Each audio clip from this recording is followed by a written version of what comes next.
الحمد لله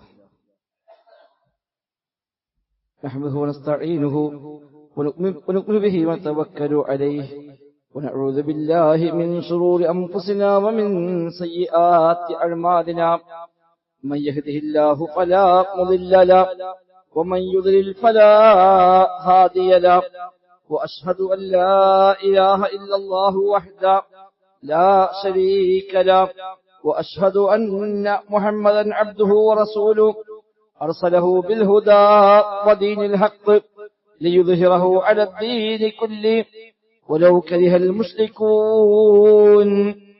اللهم صل على محمد وعلى آل محمد كما صليت على إبراهيم وعلى آل إبراهيم إنك حميد مجيد. اللهم بارك على محمد وعلى آل محمد كما باركت على إبراهيم وعلى آل إبراهيم إنك حميد مجيد. أما بعد فإن خير الكلام كلام الله وخير السنن سنن محمد صلى الله عليه وسلم وشر الأمور محدثاتها وكل محدثة بدعة وكل بدعة ضلالة وكل ضلالة في النار. أعوذ بالله من الشيطان الرجيم. بسم الله الرحمن الرحيم. يا أيها الذين آمنوا اتقوا الله حق تقاته ولا تموتن إلا وأنتم مسلمون. بسم الله الرحمن الرحيم. وإذا سألك عبادي عني فإني قريب أجيب دعوة الداعي إذا دعان فليستجيبوا لي وليؤمنوا بي لعلهم يرشدون.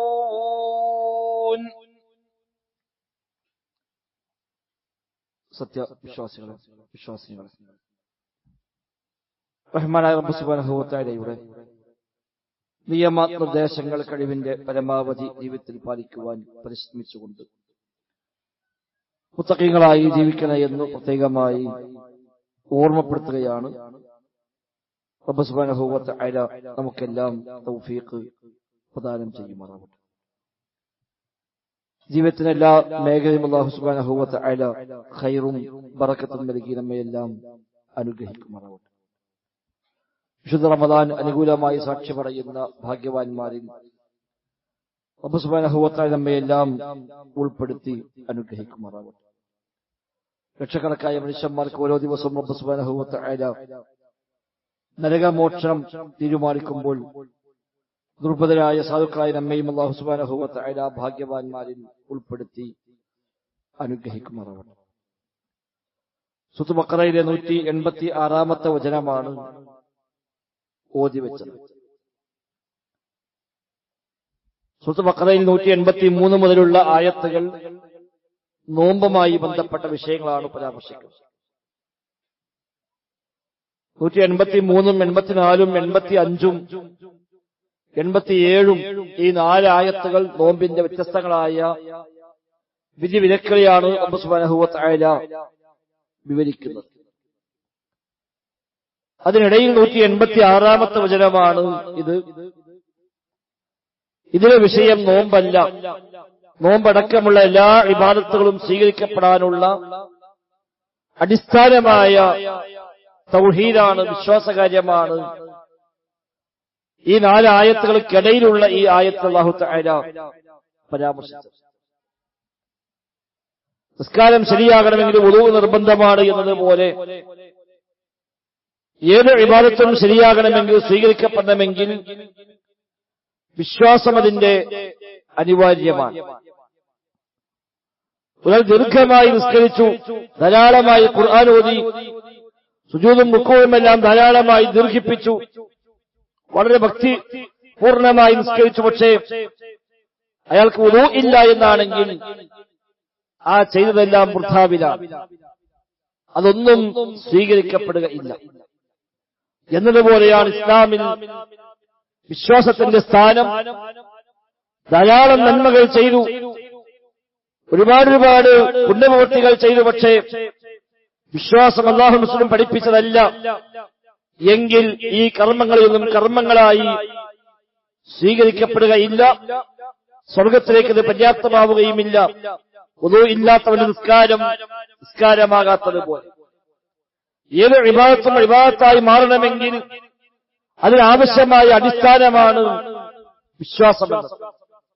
ആകാശഭൂമികൾ സ്വീകരിച്ച ആദർശമാണ് തൗഹീദ് എന്നത്. റബ്ബ് സുബ്ഹാനഹു വ തആല മനുഷ്യരെ സൃഷ്ടിച്ചത് തന്നെ തൗഹീദിന് വേണ്ടിയാണ്. വമാ ഖലഖ്തുൽ ജിന്ന വൽ ഇൻസ് ഇല്ലാ ലിയഅ്ബുദൂൻ. വിശുദ്ധ ഖുർആൻ അല്ലാഹു തആല പരിചയപ്പെടുത്തി, മനുഷ്യരെയും ജിന്നുകളെയും നാം സൃഷ്ടിച്ചത് എന്നെ ആരാധിക്കുവാൻ വേണ്ടി മാത്രമാണ് എന്നാണ്. എന്തിനാ മനുഷ്യരെ പഠിച്ചത്? ഇവിടെ വീടുണ്ടാക്കി താമസിക്കാനല്ല, കച്ചവടങ്ങൾ ചെയ്യാനല്ല, ഇവ തലമുറകളായി മാറി മാറി ഈ ഭൂമിക്ക് അവകാശം ഉണ്ടാകണമെന്നുകൊണ്ടല്ല.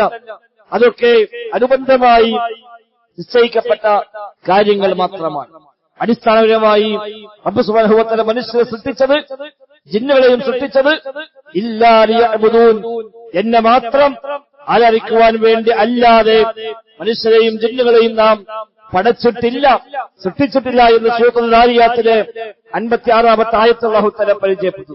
മനുഷ്യൻ എന്ന സൃഷ്ടിയെ പടച്ചത് തന്നെ റബ്ബിനെ മാത്രം ആരാധിക്കുന്ന, അവന്റെ തൗഹീദ് അംഗീകരിക്കുന്നവരായി ജീവിക്കുവാൻ വേണ്ടി മാത്രമാണ് എന്നാണ് ഈ ആയത്ത് പഠിപ്പിക്കുന്നത്. ലോകത്ത് വന്ന മുഴുവൻ റസൂലുമാരെയും അല്ലാഹു തആല നിയോഗിച്ചത് ഈ ആശയം പഠിപ്പിക്കാനാണ്.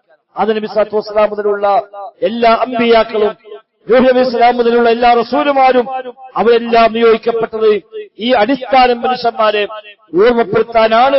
അല്ലാഹു തആല പറഞ്ഞു, വലഖദ് ബഅസ്നാ ഫീ കുല്ലി ഉമ്മത്തിൻ റസൂലാ അൻ ഇഅ്ബുദുല്ലാഹ വജ്തനിബുത് ത്വാഗൂത്ത്. സൂറത്തുൽ നഹ്ലിലെ 36-ാമത്തെ വചനമാണ്.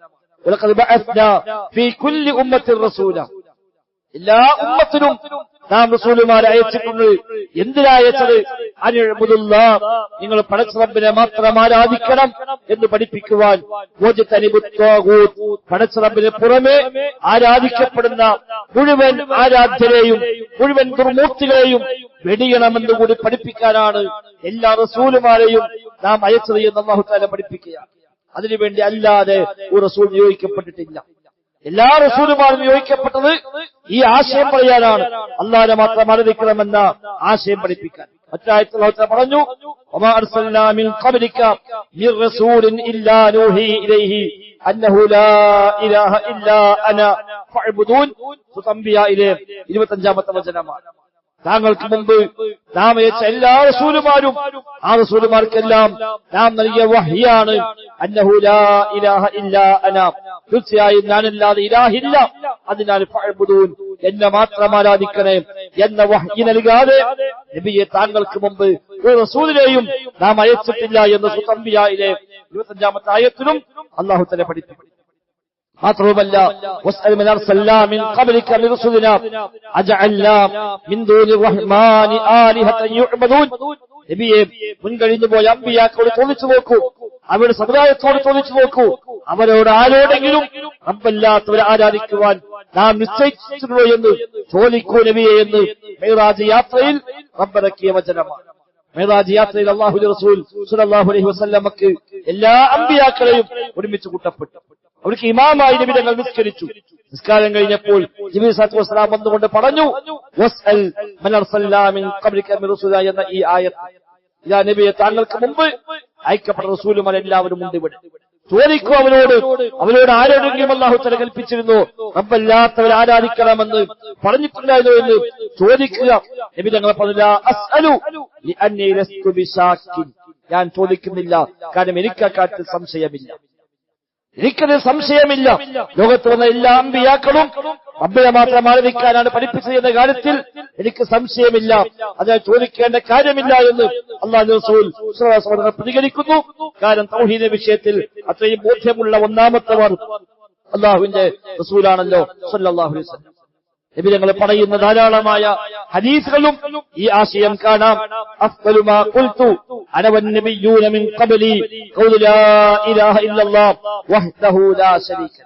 നബി തങ്ങൾ പറഞ്ഞു, ഞാനും എന്റെ മുമ്പ് കഴിഞ്ഞുപോയ മുഴുവൻ അമ്പിയാക്കളും പറഞ്ഞ വാക്കുകളിൽ ഏറ്റവും അഫ്ദലായത്, ഏറ്റവും ശ്രേഷ്ഠമായത് ലാ ഇലാഹ ഇല്ലല്ലാഹ് വഹ്ദഹു ലാ ശരീക ലഹ്, അല്ലാഹു അല്ലാതെ ഇലാഹില്ലെന്നും അവൻ ഏകനാണ് എന്നും അവന് പങ്കുകാരില്ല എന്നുമുള്ള ആ ഒരു അധ്യാപനമാണ് ഞാനും എന്റെ മുമ്പ് വന്ന എല്ലാ പ്രവാചകന്മാരും പറഞ്ഞ വാക്കുകളിൽ ഏറ്റവും ശ്രേഷ്ഠമായ വാക്ക് എന്ന് റസൂലുള്ളാഹി സ്വല്ലല്ലാഹു അലൈഹി വസല്ലം. അടിസ്ഥാനമിതാണ്. മനുഷ്യനെ റബ്ബ് പഠിച്ചത് തൗഹീദിന് വേണ്ടിയാണ്. റസൂലുമാരെ മുഴുവൻ നിയോഗിച്ചത് തൗഹീദിന് വേണ്ടിയാണ്. ലോകത്തെവിടെയെല്ലാം റബ്ബിന്റെ അദാബ് ഇറങ്ങിയോ, നൂഹ് നബിയുടെ സമുദായത്തിൽ, ലൂത്ത് നബിയുടെ സമുദായത്തിൽ, ശുഐബ് നബിയുടെ സമുദായത്തിൽ, ആദ് സമൂഹങ്ങൾക്ക്, സമൂദ് ഗോത്രങ്ങൾക്ക് എല്ലാം പടച്ച റബ്ബിന്റെ അദാബ് ഇറങ്ങിയിട്ടുണ്ട്. ആ അദാബുകളെ മുഴുവനും പടച്ച റബ്ബിനെ മാത്രം ആരാധിക്കുക എന്ന തൗഹീദ് സ്വീകരിക്കാതെ പോയതിന്റെ പേരിൽ മാത്രമാണ്. അല്ലാത്തൊരു കാര്യത്തിന് ഒരു നാടല്ലാഹു തആല നശിപ്പിച്ചിട്ടില്ല. നാടെല്ലാം നശിപ്പിച്ചത് ശിർക്കിന്റെ പേരിലാണ്. പടച്ച റബ്ബിനെ മാത്രം ആരാധിക്കുക എന്ന ലാ ഇലാഹ ഇല്ലല്ലാഹ് എന്ന ഇസ്ലാമിന്റെ അടിസ്ഥാനം അത് സ്വീകരിക്കാതെ പോയപ്പോൾ, അത് തള്ളിക്കളഞ്ഞപ്പോൾ അതിനെതിരായ ശിർക്ക് നാട്ടിൽ കൊടികുത്തി വാണപ്പോഴാണ് ഏത് നാടുകൾക്കും പടച്ച റബ്ബിന്റെ ശിക്ഷ വന്നിട്ടുള്ളത്. മാത്രമല്ല, പ്രബോധന മേഖലയിൽ നബി തങ്ങൾ പറഞ്ഞു, ഒന്നാമത്തെ ദഅവത്ത് തൗഹീദിന്റെ വിഷയമാണ്. നബി തങ്ങൾ മുആദ് ബിൻ ജബൽ റളിയല്ലാഹു അൻഹുവിനെ യമനിലേക്ക് പ്രബോധനത്തിനായി പറഞ്ഞേക്കുന്നു. പോകുമ്പോൾ ചില ഉപദേശങ്ങൾ നബി തങ്ങൾ നൽകി. ആ കൂട്ടത്തിൽ നബി തങ്ങൾ പറഞ്ഞു, ഇന്നക തഖദുമു അലാ ഖൗമിൻ മിൻ അഹ്ലിൽ കിതാബ്. മുആദ് നീ ചെല്ലുന്നത് യമനിലേക്കാണ്. അവിടെ അഹ്ലു കിതാബാണ്, വേദക്കാരാണ്, തൗറാത്തിന്റെയും ഇഞ്ചിലിന്റെയും ആളുകളായ യഹൂദ നസ്വാറാക്കളാണ് അവിടെയുള്ള മുഖ്യ പ്രബോധിതരായ ആളുകൾ. ഫൽയകുൻ അവ്വല മാ തദഊഹും ഇലൈഹി ഇലാ അൻ യുവഹ്ഹിദുല്ലാഹ്. ഈ അവിടെ ചെന്ന് ആദ്യമായി അവരെ പ്രബോധനം ചെയ്യേണ്ടത് ഇലാ അൻ യുവഹ്ഹിദുല്ലാഹ്, പടച്ച റബ്ബിന്റെ ഏകത്വത്തിലേക്കാണ്. റബ്ബിനെ മാത്രം ആരാധിക്കണമെന്ന, അവരെ മാത്രം വണങ്ങണമെന്ന ആ ഏകത്വത്തിലേക്കാണ് നീ ആദ്യമായി അവരെ ക്ഷണിക്കേണ്ടത്. അതവർ അംഗീകരിച്ചു കഴിഞ്ഞാൽ അതവർ അംഗീകരിച്ചു കഴിഞ്ഞാൽ നീ അവരോട് പറയുക, എല്ലാ ദിവസവും 5 നേരത്തെ നിസ്കാരം ഫർളാണ് എന്ന്. അത് അംഗീകരിച്ചു കഴിഞ്ഞാൽ പിന്നെ നീ സക്കാത്ത് പറയുക, നോമ്പ് പറയുക, ഹജ്ജ് പറയുക എന്ന് മുൻഗണനാക്രമം റസൂലുള്ളാഹി സ്വല്ലല്ലാഹു അലൈഹി വസല്ലം തങ്ങൾ മുആദ് ബിൻ ജബലിന് നിർദ്ദേശമായി നൽകുന്നു. ഒന്നാമത്തെ പ്രബോധനം തൗഹീദിന്റെ വിഷയമാണ്. തെറ്റുകളെ കാര്യത്തിലെല്ലാം, നിസ്കരിക്കാനെല്ലാം, നോമ്പെടുക്കാനെല്ലാം ആദ്യമായി മനുഷ്യന് ബോധ്യപ്പെടുത്തേണ്ടത് പടച്ച റബ്ബ് മാത്രമാണ് ഇലാഹ്, അവൻ മാത്രമാണ് ആരാധ്യൻ എന്ന അടിസ്ഥാന കാര്യം. മാത്രമല്ല, നാലാമതായി ഏത് ഇബാദത്തുകൾ സ്വീകരിക്കപ്പെടണമെങ്കിലും തൗഹീദ് അടിസ്ഥാനമാണ്, അല്ലെങ്കിൽ സ്വീകാര്യമല്ല. വമൻ അറാദൽ ആഖിറ വസഅ ലഹാ സഅയഹ വഹുവ മുഅ്മിൻ ഫഉലൈക കാന സഅയുഹും മഷ്കൂറാ. ഇസ്രായേൽ അല്ലാഹു തആല പറഞ്ഞു, പരലോകം ഉദ്ദേശിച്ചുകൊണ്ട് ചെയ്യുന്ന കർമ്മങ്ങൾ, ആ കർമ്മങ്ങൾ സ്വീകരിക്കപ്പെടണമെങ്കിൽ വഹുവ മുഅ്മിനുൻ, അവന്റെ വിശ്വാസം ശരിയാവണം, ഈമാൻ ശരിയാകണം, അല്ലെങ്കിൽ അവന്റെ കർമ്മങ്ങൾക്ക് സ്വീകാര്യത ഇല്ല എന്നർത്ഥം. സൂറത്തുൽ സുമറിൽ അല്ലാഹു തആല പറഞ്ഞു, വലഖദ് ഊഹിയ ഇലൈക വഇലൽ ലദീന മിൻ ഖബ്ലിക ലഇൻ അസ്തക്ത ലയഹ്ബതന്ന അമലുക വലതകൂനന്ന മിനൽ ഖാസിരീൻ. നബിയെ, താങ്കളാണെങ്കിൽ പോലും, നബിയാണെങ്കിൽ പോലും ശിർക്ക് സംഭവിച്ചാൽ എല്ലാ അമലും അതോടുകൂടി പൊളിഞ്ഞ് ബാത്തിലായി പോകുമെന്നാണ്. നബി തങ്ങൾ ശിർക്ക് ചെയ്യില്ല, ചെയ്തിട്ടില്ല, തെറ്റുകൾ ചെയ്യില്ല, ചെയ്തിട്ടില്ല, മഅ്സൂമാണ്, പാപസുരക്ഷിതരാണ്. എന്നിട്ട് പോലും ആ നബിയെ അഡ്രസ് ചെയ്തുകൊണ്ട് അല്ലാഹു തആല പറഞ്ഞത്, നബിയെ, നിങ്ങൾ ശിർക്ക് ചെയ്താലും എല്ലാ അമലും ബാത്തിലാകുമെന്നാണ്. ഉമ്മത്തിലുള്ള താക്കീതാണ് എന്നാണ് ഖുർആൻ വ്യാഖ്യാതാക്കൾ അതേക്കുറിച്ച് പറയുന്നത്. വമാ ഉമിറു ഇല്ലാ ലിയഅബ്ദുല്ലാഹ മുഖ്ലിസീന ലഹുദ്ദീൻ.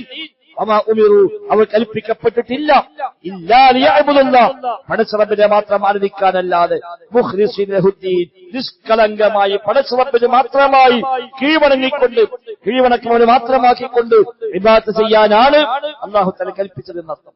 അല്ലാതെ അല്ലാഹുക്കും ഇബാദത്ത്, അല്ലാത്തവരും ഇബാദത്ത് അത് ഇബാദത്തായി പരിഗണിക്കപ്പെടുകയില്ല. റബ്ബിനെയും ആരാധിക്കുന്നു, അല്ലാത്തതിനെയും ആരാധിക്കുന്നുവെങ്കിൽ അത് ആരാധനയല്ല, അത് ഇബാദത്തായി പരിഗണിക്കപ്പെടുകയില്ല. ലാ അഅ്ബുദു മാ തഅ്ബുദൂൻ, നിങ്ങൾ ആരാധിക്കുന്നതിനെ ഞാൻ ആരാധിക്കുകയില്ല, ഞാൻ ആരാധിക്കുന്നതിനെ നിങ്ങളും ആരാധിക്കുകയില്ല എന്ന് പറയാൻ കാരണം അതാണ്. അവിടെ ആരാധനകളെ അല്ലാഹു തആല ആരാധനയായി അംഗീകരിക്കുന്നില്ല. പടച്ചറബിനെ ഈമാൻ ആദിച്ചു, ലാത്തയോടും പ്രാർത്ഥിച്ചു, ഉസ്സയോടും പ്രാർത്ഥിച്ചു, മനാത്തയോടും പ്രാർത്ഥിച്ച മക്കയിലെ മുശ്രിക്കുകൾ അവർ ചില ഇബാദത്തിനെ അല്ലാഹു തആല അംഗീകരിച്ചില്ല. അത് ഇബാദത്തല്ല, അത് യാതൊരു പരിഗണനയുമില്ല എന്നാണ് റബ്ബ് സുബ്ഹാനഹു വ തആല പ്രത്യേകമായി എടുത്തു പറഞ്ഞത്. അവ എല്ലാ അമ്പിയാക്കളും പഠിപ്പിച്ച അടിസ്ഥാന ആശയം ഇതാണ്. മുഴുവൻ കർമ്മങ്ങളും സ്വീകരിക്കപ്പെടാനുള്ള അടിസ്ഥാന മാനദണ്ഡവും തൗഹീദിന്റെ കാര്യമാണ്. മാത്രമല്ല വിശുദ്ധ ഖുർആന്റെ മുഴുവൻ അധ്യാപനങ്ങളും തൗഹീദുമായി ബന്ധപ്പെട്ട് മാത്രമാണ്. ഖുർആനിലെ 6 ആയത്തുകൾ ആ ഏതായത്തെടുത്താലും അത് മുഴുവനും ഒരു നിലയ്ക്ക് മറ്റൊരു നിലയ്ക്ക് തൗഹീദുമായി കണക്ട് ചെയ്തുകൊണ്ടാണ് അല്ലാഹു സുബ്ഹാനഹു വ തആല ഖുർആനിലെ മുഴുവൻ ആയത്തുകളെയും അവതരിപ്പിച്ചിരിക്കുന്നത്. ഇബ്നു ഖയ്യിം റഹിമഹുല്ലാഹ് പഠിപ്പിക്കുന്നുണ്ട്, അൽ ഖുർആൻ ഇന്ന കുല്ലായത്തിൻ ഫിൽ ഖുർആനി ഫഹിയ മുതളമ്മിയത്തുൻ ലിത്തൗഹീദി ഷാഹിദത്തുൻ ബിഹി. വിശുദ്ധ ഖുർആനിലെ മുഴുവൻ ആയത്തുകളെയും തൗഹീദിനെ ഉൾക്കൊള്ളുന്നതും തൗഹീദിനെ സാക്ഷ്യം വഹിക്കുന്നതുമായ ആയത്തുകളെ വിശുദ്ധ ഖുർആനിൽ ഉള്ളൂ എന്നാണ്. കാരണം അദ്ദേഹം പറഞ്ഞു, ഒന്നുകിൽ വിശുദ്ധ ഖുർആനിലെ ആയത്ത് മൊത്തം എടുത്താൽ നമുക്ക് 4-5 കാറ്റഗറിയായി തിരിക്കാൻ പറ്റും. ഒന്നിൽ ഖുർആനിൽ ഉണ്ടാവുക പടച്ചറബിനെ കുറിച്ച് പറയുന്ന ആയത്തുകളാണ്. അള്ളാഹുവിനെ കുറിച്ച്, അവന്റെ നാമങ്ങളെക്കുറിച്ച്, അവന്റെ വിശേഷണങ്ങളെക്കുറിച്ച്, അവന്റെ പ്രവൃത്തിയെക്കുറിച്ച് പറയുന്ന കാര്യങ്ങളാണ് ഒന്നിലുണ്ടാവുക. അത് അവിടെ നിൽക്കുന്ന തൗഹീദുമായി ബന്ധപ്പെട്ട കാര്യമാണ്. അതുമല്ലെങ്കിൽ റബ്ബിനെ മാത്രം ആരാധിക്കണം, അവന് പങ്കു ചേർക്കാൻ പാടില്ല എന്ന് പറയുന്ന ആയത്തുകളാണ് മറ്റൊരു ഭാഗം പൂർണ്ണമായും ഉണ്ടാവുക. അതാവട്ടെ ആ തൗഹീദിന്റെ അടിസ്ഥാന വശമാണ് ഇബാദത്ത് റബ്ബിനെ മാത്രം എന്നത് തൗഹീദിന്റെ അടിസ്ഥാനമാണ്. അതാണ് തൗഹീദുൽ ഇറാദി അത്വലബി. ഇനി അതുമല്ലെങ്കിൽ വിശുദ്ധ ഖുർആനിൽ ഉണ്ടാവുക കൽപ്പന വിരോധങ്ങളായിരിക്കും. ഇങ്ങനെ ചെയ്യണം, അങ്ങനെ ചെയ്യാൻ പാടില്ല തുടങ്ങിയ കുറെ കൽപ്പനകൾ, നിർദ്ദേശങ്ങൾ, വിരോധങ്ങൾ ഈ വിശുദ്ധ ഖുർആനിൽ കാണുക. അതാവട്ടെ ഫഹിയ ഹുഖൂഖുത് തൗഹീദി വ മുകമ്മിലാത്ത്, തൗഹീദിന്റെ ഹക്കുകളാണ്, അതിന്റെ പൂർത്തീകരണമാണ്. തൗഹീദ് ഉണ്ടെങ്കിൽ പിന്നെ അവൻ പൂർത്തിയാക്കേണ്ട ബാധ്യതകളാണ് ഇത് എന്നർത്ഥം. ഇനി അതുമല്ലെങ്കിൽ വിശുദ്ധ ഖുർആനിൽ ഉണ്ടാവുക ഒന്നുകിൽ വഇമ്മാ ഖബറുൻ അൻ കറാമത്തില്ലാഹി യഹ്ലി തൗഹീദിഹി വതഅതിഹി വമാ ഫഅല ബിഹിം ഫിദ് ദുനിയ വമാ യുക്രിമുഹും ബിഹി ഫിൽ ആഖിറ. വിശ്വാസികൾക്ക് റബ്ബ് നൽകിയ വിജയങ്ങൾ, ദുനിയാവിൽ കിട്ടിയ വിജയങ്ങൾ, പരലോകത്ത് ലഭിക്കുന്ന നേട്ടങ്ങൾ, സ്വർഗീയമായ ആനന്ദങ്ങൾ, ഇതാണ് ഖുർആനിലെ മറ്റൊരു ഭാഗം.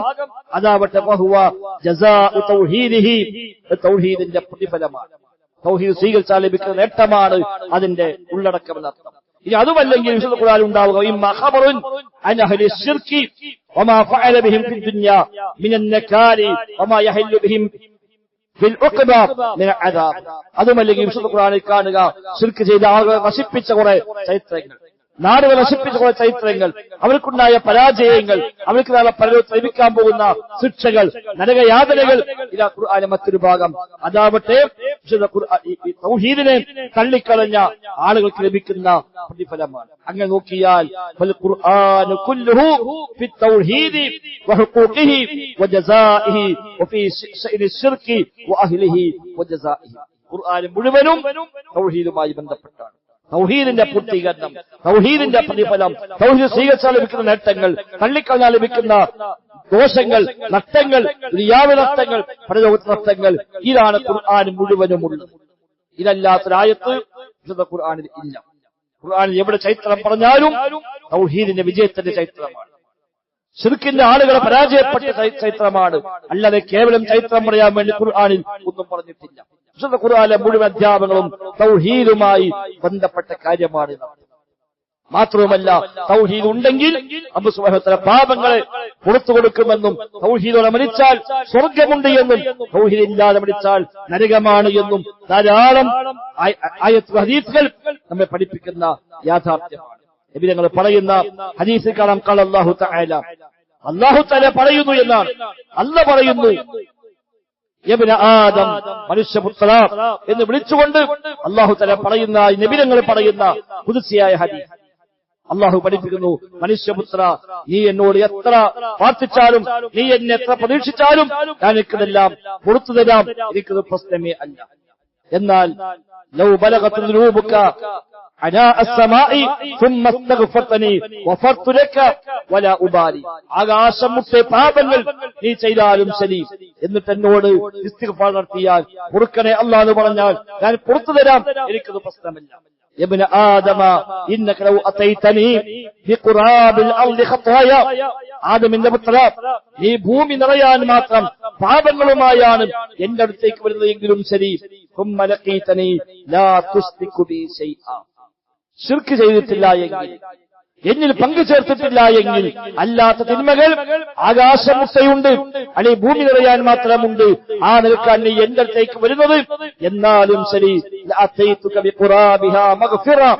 ആ ഭൂമി നിറയെ പാപമോചനവുമായി ഞാൻ നിന്റെ അടുത്തേക്ക് അങ്ങോട്ട് വരാം. എത്ര വലിയ പാപങ്ങൾ ചെയ്തവരും ജീവിതകാലം മുഴുവനും തോന്നിവാസങ്ങളിൽ മുഴുകിയവരാണെങ്കിലും ശരി, ശിർക്കില്ലാതെ മരിക്കാൻ കഴിഞ്ഞാൽ, റബ്ബിൽ പങ്കു ചേർക്കാതെ ദുനിയാവിൽ പോകാൻ കഴിഞ്ഞാൽ, റബ്ബിനെ കണ്ടുമുട്ടാൻ കഴിഞ്ഞാൽ, അതോടുകൂടി റബ്ബ് പുറത്തു കൊടുക്കാമെന്നാണ് അല്ലാഹു തആല വാഗ്ദാനം ചെയ്യുന്നത്. ശിർക്കുണ്ടെങ്കിൽ തൗബ ഇല്ലാതെ പൊറുക്കില്ല എന്നർത്ഥം. ശിർക്കില്ലാതെ മരിച്ചാൽ മറ്റു തിന്മകളെല്ലാം അല്ലാഹു തആല പൊറുക്കാൻ തയ്യാറാണ്. മാത്രവുമല്ല, മറ്റൊരു ഹദീസിൽ നബി തങ്ങൾ പറഞ്ഞു, മൻ ലഖിയല്ലാഹ ലാ യുശ്രികു ബിഹി ശൈഅ, ആരെങ്കിലും പടച്ച റബ്ബിനെ കണ്ടുമുട്ടിയാൽ ലാ യുശ്രികു ബിഹി ശൈഅ, യാതൊന്നും പങ്കു ചേർക്കാതെയാണ് അല്ലാഹുവിനെ കണ്ടുമുട്ടുന്നത് എങ്കിൽ ദഖലൽ ജന്ന, അവൻ സ്വർഗ്ഗത്തിൽ പ്രവേശിക്കും. വമൻ ലഖിയഹു യുശ്രികു ബിഹി ദഖലൻ നാർ, റബ്ബിൽ വല്ലതും പങ്കു ചേർത്തുകൊണ്ടാണ് കണ്ടുമുട്ടുന്നതെങ്കിൽ അവൻ നരകത്തിൽ പ്രവേശിക്കുമെന്നാണ്. ഒരു ശിർക്കുമില്ലാതെ അല്ലാഹുവിനെ കാണാൻ കഴിഞ്ഞാൽ അവന് സ്വർഗമുണ്ട്. അതല്ല, ശിർക്കോട് കൂടിയാണ് റബ്ബിനെ കണ്ടുമുട്ടുന്നതെങ്കിൽ അവന് നരകമാണ് പ്രതിഫലമുള്ളത് എന്നാണ്. മറ്റൊരു റിപ്പോർട്ടിൽ മൻ മാത ലാ യുശ്രികു ബില്ലാഹി ശൈഅൻ ദഖലൽ ജന്ന എന്നാണ്. മൻ മാത, ആരെങ്കിലും മരിക്കുന്നുവെങ്കിൽ ലാ യുശ്രികു ബില്ലാഹി ശൈഅ, പടച്ച റബ്ബിൽ യാതൊന്നും പങ്കു ചേർക്കാതെ ഒരാൾക്ക് മരിക്കാൻ കഴിഞ്ഞാൽ ദഖലൽ ജന്ന, അവൻ സ്വർഗ്ഗത്തിൽ പ്രവേശിക്കുന്നു. അഥവാ നരകത്തിൽ ശാശ്വതമാകുന്നതിന് തടസ്സമാണ് തൗഹീദ് ഉണ്ടാവുക. ഒരുപക്ഷെ നരകത്തിൽ ശിക്ഷിക്കപ്പെട്ടാൽ പോലും അവസാനം അവൻ സ്വർഗത്തിലേക്ക് വരുന്നതാണ്. നരകത്തിൽ ശാശ്വതമാവാനുള്ള തടസ്സം തൗഹീദാണ്. സ്വർഗത്തിലേക്ക് പ്രവേശിക്കാനുള്ള അടിസ്ഥാന യോഗ്യത തൗഹീദാണ്. ശഫാഅത്തുമായി ബന്ധപ്പെട്ട ദീർഘമായ ഹദീസ് ഇമാം ബുഖാരി മറ്റും ഉദ്ധരിക്കുന്ന റിപ്പോർട്ടാണ്. ആ ഹദീസിൽ കാണാം, ശഫാഅത്തിന് വ്യത്യസ്തമായ ഘട്ടങ്ങൾ പറഞ്ഞ് അവസാനം അല്ലാഹു തആല പറയും, നരകത്തിൽ കിടക്കുന്ന ആളുകളിൽ ലവലേശമെങ്കിലും ഈമാനുള്ള വിശ്വാസം ശരിയായ ആളുണ്ടെങ്കിൽ നിങ്ങൾ അവരെ കൂടി രക്ഷപ്പെടുത്തുക എന്ന് റബ്ബ് പറയുമെന്നും അങ്ങനെ അവരെയും രക്ഷപ്പെടുത്തുമെന്നാണ് ഹദീസിൽ പഠിപ്പിക്കപ്പെടുന്നത്. തെളിവായിക്കൊണ്ട് റിപ്പോർട്ടറായ ഇബ്നു മസ്ഊദ് ആയത്തോതി, അബൂ സഈദ് ആയത്തോതി, ഇന്നല്ലാഹ ലാ യസ്ലിമു മിസ്ഖാല ദർറ വഇൻ തകു ഹസറതൻ യുദാഇഫുഹാ എന്ന സൂറത്തുൽ നിസായിലെ 40-ാമത്തെ ആയത്ത് അബൂ സഈദ് ഖുദ്രി റളിയല്ലാഹു അൻഹു ഓതിയിട്ട് പറഞ്ഞു, ഈ ആയത്ത് നിങ്ങൾ തെളിവായി ഓതിക്കൊള്ളുക എന്ന്. ഒരു ലവലേശം ഉണ്ടെങ്കിൽ പോലും അതിന് അല്ലാഹു തആല ഹസറത്തിനെ, ആ നന്മകളെ പടച്ച റബ്ബ് ഇരട്ടിയാക്കി തരും, റബ്ബ് ദുൽമ കാണിക്കുകയില്ല എന്ന ആയത്ത് തെളിവായിക്കൊണ്ട് ഓതുകയാണ്. 99 ഏടുകൾ നാളെ പരലോകത്ത് ലഭിക്കുന്ന മനുഷ്യരെ പറ്റി അല്ലാഹുവിന്റെ റസൂൽ പഠിപ്പിക്കുന്ന ഹദീസിൽ കാണാം. ഒരു മനുഷ്യൻ നാളെ പരലോകത്ത് വരും, അയാൾക്ക് ധാരാളം തിന്മകൾ ചെയ്തിട്ടുണ്ട്.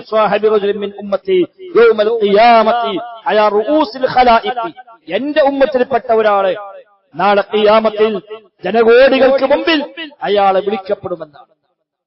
അലാ റൂസിൽ ഖലായിഖ്, മുഴുവൻ സൃഷ്ടികളെ മുമ്പിൽ വെച്ച് അയാളെ വിളിക്കപ്പെടും. എന്നിട്ട് അയാൾക്ക് അല്ലാഹു തആല നൽകും, ഫയുൻസലഹു 99 സിജില്ലൻ കുല്ലു സിജില്ലിൽ മദ്ദൽ ബസർ, 99 ഏടുകൾ അയാൾക്ക് നൽകപ്പെടും. ആ ഓരോ ഏടും നോക്കിയാൽ കാണാത്തത്രയും ദൂരേക്ക് വിശാലമായി കിടക്കുന്ന ഏടുകളാണ്. അങ്ങനെയുള്ള 99 ഏടുകൾ ആ മനുഷ്യൻ നൽകും. അയാളുടെ തിന്മകൾ രേഖപ്പെടുത്തിയ രേഖയാണ്. അയാൾ ചെയ്തു കൂട്ടിയ തിന്മകൾ, തോന്നിവാസങ്ങൾ, അതെല്ലാം രേഖപ്പെടുത്തിയതാണ് ഈ 99 ഏടുകളും. ഓരോ ഏടും നോക്കിയാൽ കാണാത്ത അത്രയും നീണ്ടു കിടക്കുന്ന ഏടുകളാണ് എന്ന് റബ്ബ് ചോദിക്കും, നീ നിഷേധിക്കുന്നുണ്ടോ ഏതാണ്? ഈ ഏട് രേഖപ്പെടുത്തപ്പെട്ട വല്ലതും അംഗീകരിക്കാത്തതുണ്ടോ, നിഷേധിക്കുന്നുണ്ടോ? ഇതിൽ വല്ലതും നീ നിഷേധിക്കുന്നുണ്ടോ? എന്തെങ്കിലും ഇല്ലാത്തത് രേഖപ്പെടുത്തുന്നു? ഇല്ല റബ്ബേ, എല്ലാം ഉള്ളതാണ്. എഴുതാൻ ഞാൻ ഏൽപ്പിച്ച എന്റെ മലക്കുകൾ നിന്നോട് വല്ല അന്യായം ചെയ്തിട്ടുണ്ടോ? നീ ചെയ്യാത്ത ഒരു തിന്മയും നിന്റെ പേര് രേഖപ്പെടുത്തുന്നുണ്ടോ? ലാ യാ റബ്ബി, ഇല്ല റബ്ബേ, എല്ലാം ഞാൻ ചെയ്തതാണ്. നിനക്ക് വല്ല നന്മയും പകരം വെക്കാനുണ്ടോ? എന്തെങ്കിലും ഒരു ന്യായം പറയാനുണ്ടോ ഇതൊക്കെ ചെയ്തതിന്? ഇല്ല റബ്ബേ, എനിക്കൊന്നും പറയാൻ, എല്ലാം ഞാൻ ചെയ്തതാണ്. ഈ തെറ്റെല്ലാം സംഭവിച്ചു പോയതാണ്. എനിക്ക് നന്മകളൊന്നുമില്ല, എനിക്കൊന്നും വെക്കാനില്ല, തിന്മകൾ മാത്രം ചെയ്ത് ജീവിച്ചവനാണ് ഞാനെന്ന് അവൻ പറയുമ്പോ അല്ലാഹു സുബ്ഹാനഹു വ തആല പറഞ്ഞു, അല്ല ബലാ ഇന്നലക ഇൻദനാ ഹസന, നിനക്ക് ചില നന്മകൾ എന്റെ പക്കലുണ്ട്. وإنك لا ظلم عليك اليوم وإنه لا ظلم عليك اليوم, ഇന്ന് ദുൽമില്ല, അന്യായമില്ല, ഉള്ളതുപോലെ കാണാം. അതുകൊണ്ട് ഈ ചില നന്മകൾ എന്റെ പക്കലുണ്ട് എന്ന് പറയുകയും ഫയുഖ്റജ് ലഹു ബത്താഖ, അവനൊരു ബത്താഖ നൽകുമെന്നാണ്. ഗൾഫ് പോയ മനുഷ്യന്മാർക്ക് ബത്താഖ എന്ന് പറഞ്ഞാൽ ആധുനിക അറബിയിൽ കാർഡ്, ഒരു ബത്താഖ അയാൾക്ക് നൽകും. ആ ബത്താഖയിലുള്ളത് അയാളുടെ തൗഹീദാണ്, അയാളുടെ ലാ ഇലാഹ ഇല്ലല്ലാഹ്. ഈ മനുഷ്യൻ ചോദിക്കും പടച്ച റബ്ബിനോട്, റബ്ബേ മാ ഹാദിഹിൽ ബത്താഖ മാ ഹാദിഹി സിജില്ലാത്ത്, റബ്ബേ ഇത്രയുമേറെ തിന്മയുടെ ഏടുകൾ ഇത് മുഴുവനും ഉണ്ടായിരിക്കെ പിന്നെ ഈ ഒരു ബത്താഖ കൊണ്ട് എനിക്കെന്ത് കാര്യം റബ്ബേ എന്ന് ചോദിക്കുമ്പോൾ റബ്ബ് പറയും, ഇന്നക ലാ തുല്ലം, ദുൽമില്ല, അന്യായങ്ങളില്ല, ഇന്ന് അനീതിയില്ല. നന്മയുടെ തുലാസിലേക്ക് നീ വെക്കുക. ആ ഒരു ഏടുകൾ തിന്മയുടെ തുലാസിലും ഈ ഒരു ബത്താഖ നന്മയുടെ തുലാസിലും വെക്കുമ്പോൾ അവിടെ ആ ഏടുകൾ മുഴുവനും കനം കുറയുകയും അതിനേക്കാൾ ഭാരം ഈ ബത്താഖ ഉണ്ടാവുകയും ചെയ്യും. കാരണം ലാ ഇലാഹ ഇല്ലല്ലാഹ് എന്ന അവിടെ തൗഹീദാണ് അതിൽ രേഖപ്പെടുത്തിയിരിക്കുന്നത്. അതിനേക്കാൾ ഭാരം മറ്റൊന്നിനുമില്ല. അപ്പൊ അത് ക്ലിയർ ആണെങ്കിൽ ബാക്കി ജീവിതത്തിലെ മേഖലകളിൽ പോരായ്മകൾ വന്നാൽ പോലും അതെല്ലാം പുറത്തു കിട്ടാൻ ഒരുപക്ഷെ അത് കാരണമായി മാറുമെന്നാണ് ഈ ഹദീസിലൂടെ അല്ലാഹു റസൂൽ സ്വല്ലല്ലാഹു അലൈഹി വസല്ലം തങ്ങൾ നമ്മെ പഠിപ്പിക്കുന്നത്. ഒരു സഹോദരങ്ങളുടെ അടിസ്ഥാനം തൗഹീദാണ്. നമ്മൾ രാവിലെ മുതൽ വൈകുന്നേരം വരെ നോമ്പ് നോറ്റു, രാത്രി നിസ്കരിച്ചു, ധാരാളമായ ദാനധർമ്മങ്ങൾ നൽകി, ഖുർആൻ ഓതി, ദിക്റും ദുആയും സ്വലാത്തും എല്ലാം നിർവഹിച്ചു. പക്ഷേ അതിന്റെ കൂടെ റബ്ബല്ലാത്തവരിലേക്ക് മനസ്സ് തിരിയുന്നുവെങ്കിൽ, അല്ലാഹ് എന്ന് വിളിക്കേണ്ട സ്ഥാനത്ത് ഒരു പടപ്പിനെ വിളിക്കുന്നുവെങ്കിൽ, റബ്ബ് നൽകുന്ന ഇബാദത്ത് ഒരു പടപ്പിന് നൽകുന്നുവെങ്കിൽ ഈ പരിശ്രമങ്ങളെല്ലാം വൃഥാവിലായി മാറും. നേരത്തെ സൂചിപ്പിച്ച പോലെ വുദു ഇല്ലാത്തവൻ നിസ്കാരം പോലെയാണ്. ദീർഘമായി നിസ്കരിച്ചു, പക്ഷേ വുദു ഉണ്ടാക്കിയിട്ടില്ല. ഒരുപാട് ഖതം തീർത്തു, ധാരാളമായി ഓതി, സുജൂദും റുക്കൂഉം എല്ലാം ദീർഘിപ്പിച്ചു, ധാരാളം സമയമെടുത്ത് ഭക്തിപൂർണമായി നിസ്കരിച്ചു. അയാൾ വുദു ചെയ്തിട്ടില്ല എങ്കിൽ ആ നിസ്കാരത്തിൽ എന്ത് കാര്യമുണ്ട് എന്നതുപോലെയാണ്. എല്ലാ നന്മകളും ചെയ്തു, പക്ഷേ തൗഹീദ് ശരിയല്ല.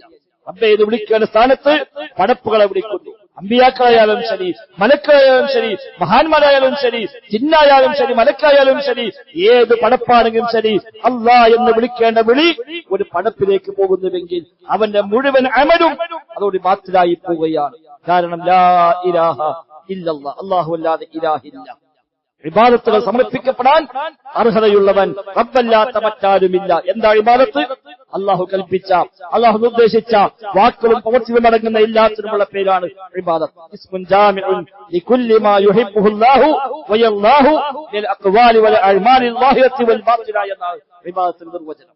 റബ്ബ് ഇഷ്ടപ്പെട്ട, അവൻ കൽപ്പിച്ച പ്രത്യക്ഷവും പരോക്ഷവുമായ എല്ലാ വാക്ക് പ്രവൃത്തികളും അതിന് പറയുന്ന പേരാണ് ഇബാദത്ത്. നിസ്കാരം ഇബാദത്താണ്, നോമ്പ് ഇബാദത്താണ്, നന്മ കൽപ്പിക്കൽ ഇബാദത്താണ്, തിന്മ വിരോധിക്കൽ ഇബാദത്താണ്, ദിക്ർ ചൊല്ലൽ ഇബാദത്താണ്, സ്വലാത്ത് ഇബാദത്താണ്, സുജൂദ് ഇബാദത്താണ്, തവാഫ് ഇബാദത്താണ്, പ്രാർത്ഥന ഇബാദത്താണ്, നേർച്ച ഇബാദത്താണ്, സത്യം ചെയ്യൽ ഇബാദത്താണ്. ഇതെല്ലാം ഇബാദത്തുകളാണ്. അപ്പൊ ലാ ഇലാഹ ഇല്ലല്ലാഹ് എന്ന് പറഞ്ഞാൽ ഇതെല്ലാം അർപ്പിക്കപ്പെടാൻ അർഹതയുള്ളവൻ അല്ലാഹു തആല അല്ലാതെ മറ്റാരുമില്ല. അതുകൊണ്ട് നേർച്ച പടച്ച റബ്ബിന് മാത്രം. ബദരീങ്ങൾക്ക് നേർച്ചയില്ല, ബദരീങ്ങൾക്ക് നേർച്ചയില്ല, നേർച്ച റബ്ബിന് മാത്രമാണ്. ഒരു പടപ്പിനും നേർച്ചയില്ല. സത്യം ചെയ്യൽ അല്ലാഹുവിന്റെ പേരിൽ മാത്രം, ഒരു പടപ്പിന്റെ പേരിലും സത്യം ചെയ്തുകൂടാ. പ്രാർത്ഥനകൾ, സഹായാർത്ഥനകൾ, തേട്ടങ്ങൾ പടച്ച റബ്ബിനോട് മാത്രം. ഇയ്യാക നഅ്ബുദു വ ഇയ്യാക നസ്തഈൻ, അല്ലാഹ് നിന്നെ മാത്രം ഞങ്ങൾ ആരാധിക്കുന്നു, നിന്നോട് മാത്രം ഞങ്ങൾ സഹായത്തിനായി അർത്ഥിക്കുന്നു. ഇത് അടിസ്ഥാനമാണ്. എല്ലാ ദിവസവും 17 പ്രാവശ്യം നിർബന്ധമായി നമ്മളെ കൊണ്ട് അല്ലാഹു തആല ഈ ആയത്ത് ഓതിപ്പിക്കുന്നു. എന്തിനാ? തെറ്റിപ്പോകാതിരിക്കാൻ വേണ്ടി. അല്ലെങ്കിൽ ഒരു പ്രാവശ്യം പറഞ്ഞപ്പോൾ നബിതങ്ങൾ ഇബ്നു അബ്ബാസ് പറഞ്ഞല്ലോ, ഇലാ സഅൽത ഫസ്അലില്ലാ വ യസ്തഅൻത ഫസ്തഇൻ ബില്ലാ. മോനെ, നീ പ്രാർത്ഥിക്കുകയാണെങ്കിൽ റബ്ബിനോട് മാത്രം പ്രാർത്ഥിക്കുക.